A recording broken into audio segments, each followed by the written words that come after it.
और मुझे लगता रहा कि ये मुझसे प्यार करते हैं। ये तो भारी कंफ्यूजन हो गया। देखो, मैं सच्चे दिल से कहता हूँ कि मुझे आप दोनों से प्यार है। मतलब अरे ये कैसे हो सकता है? लेकिन अब क्या करें? पल्लवी और मानसी दोनों ही कवि से प्यार करती थी और कवि भी अनजाने में दोनों से ही प्यार कर बैठा। नतीजा ये हुआ कि कवि ने दोनों बहनों से एक साथ शादी करने का फैसला किया और दोनों बहनें भी इस बात के लिए राजी हो गईं। लेकिन अब समस्या ये थी कि कवि की कम तनख्वाह में घर का खर्च कैसे चले। दरअसल कवि अपनी माँ के साथ एक छोटे से किराए के घर में रहता था। काफी नानुकुर के बाद कवि ने अपनी माँ कमला को अपनी शादी के लिए मना लिया। और फिर शादी के बाद वैसे तो द्वार पर एक ही कलश रखा जाता है, पर अब मेरी दो बहुएं हैं तो तुम दोनों के लिए अलग अलग कलश रखा है मैंने। आओ बहुओं, गृह प्रवेश करो।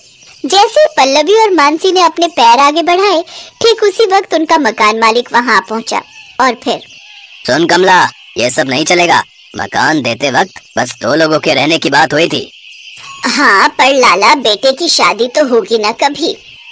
हाँ होगी, मगर 2 पत्नियां भला कौन लेकर आता है? देखो, मैं 1 हफ्ते का वक्त देता हूँ। तुम चारों अपना बोरिया बिस्तर समेटो और चले जाओ यहाँ से, समझे? ये सब मेरे घर में नहीं चलेगा। मकान मालिक लाला बहुत ही खड़ूस आदमी था। कवि और कमला ने उससे बहुत मिन्नतें की पर वो नहीं माना और इस सब में बेचारी पल्लवी और मानसी के गृह प्रवेश की रस्म भी पूरी न हो सकी। 1 हफ्ते बाद चारों ने एक दूसरा मकान किराए पर लिया और फिर वो लाला कितना खड़ूस था, उसने बहुत बुरा किया हमारे साथ। क्या हूँ? कितनी देर से देख रही हूँ तो कुछ बोल ही नहीं रही है। आखिर चल क्या रहा है तेरे मन में?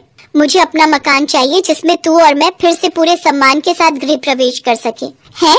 ये क्या बोल रही है? अपना मकान? अरे हलवा या पूरी सब्जी थोड़ी ही है जो मिलके बना लेंगे।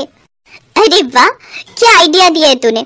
अब तो हलवा और पूरी सब्जी बनाकर ही बनेगा अपना मकान और हम दोनों मिलकर बनाएंगे। मानसी की बात पल्लवी को भी जच गई। दोनों ने कवि और उसकी माँ कमला को भी मना लिया। अब कवि अपनी फैक्ट्री में काम करता और उधर पल्लवी और मानसी ने मिलकर पूरी सब्जी और हलवा बनाकर बेचना शुरू कर दिया। दोनों के हाथों का स्वाद जल्द ही लोगों की जुबान पर चढ़ गया और उनके ग्राहक दिन दूने और रात चौगुने होने लगे। फिर कुछ साल बाद, आओ बहुओं, तुम्हारा अपने घर में स्वागत है। आओ गृह प्रवेश करो। दोनों बहनों ने अपनी मेहनत से अपना मकान खड़ा किया और फिर पूरे सम्मान और खुशी के साथ दोनों का गृह प्रवेश हुआ। खुशी के आंसू सबकी आंखों में थे, खास तौर पर कवि, जिसे आज अपने फैसले पर बहुत गर्व हो रहा था।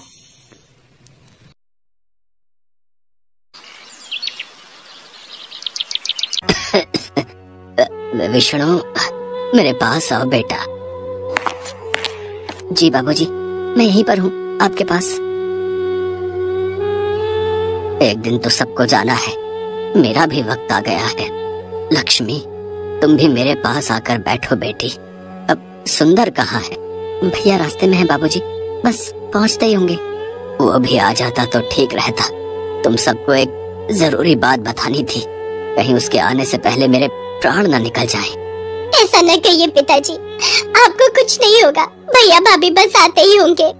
आएंगे, जरूर आएंगे वो, पर मेरे चले जाने के बाद और आते ही अपना हिस्सा मांगेंगे। अच्छे से जानता हूँ उन दोनों को। तुम दोनों बहुत भोले हो और वो दोनों 1 नंबर के चालाक। खैर, अब जो मैं बताने जा रहा हूँ उसे ध्यान से सुनो। मैंने इस तरह बंसीलाल स्वर्ग सिधार गए और उनकी बात अधूरी ही रह गई। विष्णु और लक्ष्मी फूट फूट कर रोने लगे। बंसीलाल के 2 बेटे थे।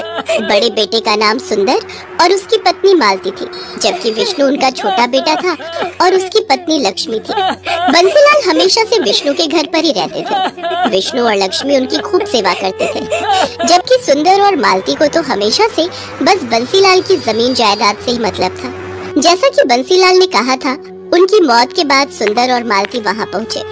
विष्णु, पिताजी चल बसे क्या? जी भैया, हम अनाथ हो गए भैया। बाबूजी नहीं रहे। अब कोई बात नहीं, हिम्मत रख भाई। अच्छा ये बता, पिताजी ने जाते हुए कुछ कहा क्या? अब नहीं तो मतलब अरे वही अपनी जमीन या खेत के बारे में कुछ? नहीं भैया, इस बारे में तो कुछ नहीं कहा। हाँ तो ठीक है ना, आप 2 ही भाई तो हो, आधी आधी बांट लो जमीन। भाभी अभी अभी पिताजी का देहांत हुआ है। ये सब बातें बाद में भी तो हो सकती हैं। हाँ हाँ, तो मैं कौन सा बिल्कुल अभी कागज पत्तर मांग रही हूँ। सुंदर और मालती एक नंबर के लालची थे। सुंदर बहुत पहले ही पैसे कमाने के चक्कर में शहर चला गया था और शहर में रहकर उसने अच्छा खासा पैसा भी कमा लिया था, जबकि विष्णु सिर्फ इसलिए गांव में रहा ताकि वो अपने पिता की देखभाल कर सके और खेती बाड़ी संभाल सके। इस तरह से सुंदर के मुकाबले विष्णु हमेशा से ही गरीब ही रहा। लेकिन इस बात का ना तो विष्णु को कोई अफसोस था और ना ही उसकी पत्नी लक्ष्मी को। दोनों ने मिलकर बंसीलाल का बहुत अच्छे से ख्याल रखा और उन्हें कभी कोई कमी नहीं होने दी।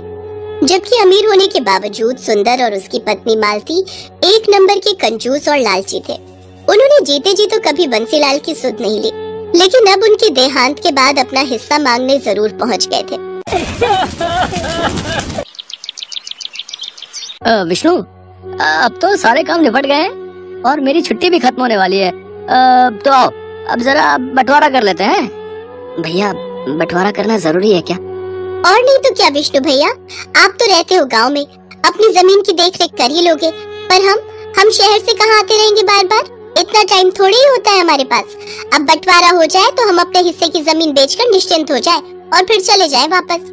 भाभी, तो क्या गांव से कोई नाता नहीं रखोगी अब यहाँ गांव में है ही क्या लक्ष्मी? पहले पिताजी थे तो फिर भी आना जाना हो जाता था, अब क्या ही करना है यहाँ आकर? मालती और सुंदर ने जिद ठान ली थी कि बंटवारा तो होकर रहेगा। और फिर बंटवारे से ठीक एक दिन पहले, सुनो जी। हाँ बताओ। मेरे पास एक कमाल का आइडिया है। अगर हम कुछ ऐसा करें कि विष्णु अपनी जमीन भी हमें बेच दे तो कैसा रहेगा? पर वो अपने हिस्से की जमीन हमें क्यों बेचेगा? और हम क्या करेंगे इतनी सारी जमीन का भाई?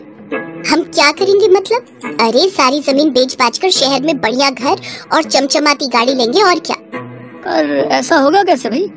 मालती ने सुंदर को अपने दिमाग की सारी खुराफात बता दी। फिर अगले दिन सुंदर सुबह विष्णु से बोला, विष्णु क्या कर रहे हो? खेत जा रहा हूँ भैया, बीज बोने हैं। अच्छा, तो तुम मेरे साथ तहसील नहीं चलोगे क्या? तहसील? वहाँ क्यों जाना है भैया? अरे वो पिताजी का मृत्यु प्रमाण पत्र लेकर जमीन अपने नाम ट्रांसफर करवानी पड़ेगी ना। ओहो, भैया आप ही देख लो ना ये सब। मुझे वैसे इन सब के बारे में क्या पता। चलो ठीक है, मैं अपने हिसाब से देख लूंगा। भोला भाला विष्णु सुंदर पर बहुत भरोसा करता था। आखिर दोनों सगे भाई थे। उधर मालती और सुंदर तो यही चाहते थे कि विष्णु उनके साथ ना जाए। मालती और विष्णु उस दिन तहसील के बहाने सारा दिन घूमते रहे और फिर शाम को अपने प्लान के मुताबिक वो घर में दाखिल हुए। अरे भैया भाभी, आ गए आप लोग? थक गए होंगे ना, पूरा दिन लग गया आज तो। अरे पूछो मत, पूरा दिन धूप में परेशान हो गए। और हासिल क्या हुआ? ढेला? ढेला ही मिलेगा ना। पिताजी ने हमारे लिए कुछ नहीं छोड़ा। कुछ नहीं छोड़ा? मतलब पिताजी हमारे लिए इतनी सारी जमीन छोड़ तो गए है ना? अरे ये जमीन हमारी नहीं है लक्ष्मी।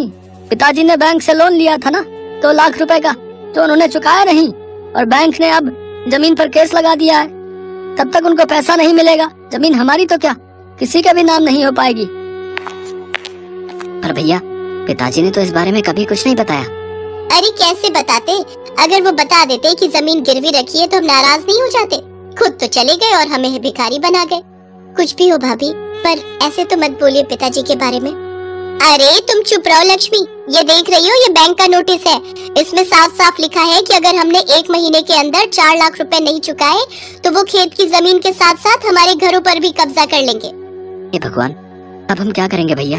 अब तो बस एक ही तरीका है विष्णु, 2 लाख तुम दो, 2 लाख हम देते हैं और जमीन बचा लेते हैं। भैया लेकिन इतना पैसा तो नहीं है हमारे पास। विष्णु और लक्ष्मी सुंदर और मालती की चाल में फंस चुके थे। वैसे एक तरीका है जिससे काम बन सकता है। हाँ, तो जल्दी बताओ ना। अगर ये दोनों अपने हिस्से की जमीन बेच दें तो काम बन सकता है। पर हम जमीन कैसे बेच सकते हैं? आप ही ने तो बताया कि जमीन पर केस है। हाँ, कोई और तो नहीं ले सकता, लेकिन हम तो ले सकते हैं। अगर तुम दोनों अपने हिस्से की जमीन हमें दे दो तो मैं अपने भैया से 2 लाख रुपए लेकर बैंक के पैसे चुका दूंगी और फिर जब जमीन पर केस खत्म हो जाएगा तो उसे बेचकर अपने भैया के पैसे चुका दूंगी। भाभी, ऐसे तो हमारे पास जमीन ही नहीं रहेगी। अरे नहीं, ऐसा मत सोचो। वो नदी के पास अपना छोटा खेत है ना, ऐसा करो उसे तुम ले लो, उसी पर खेती करो। तुम मेरे भाई हो, इतना तो मैं कर ही सकता हूँ तुम्हारे लिए।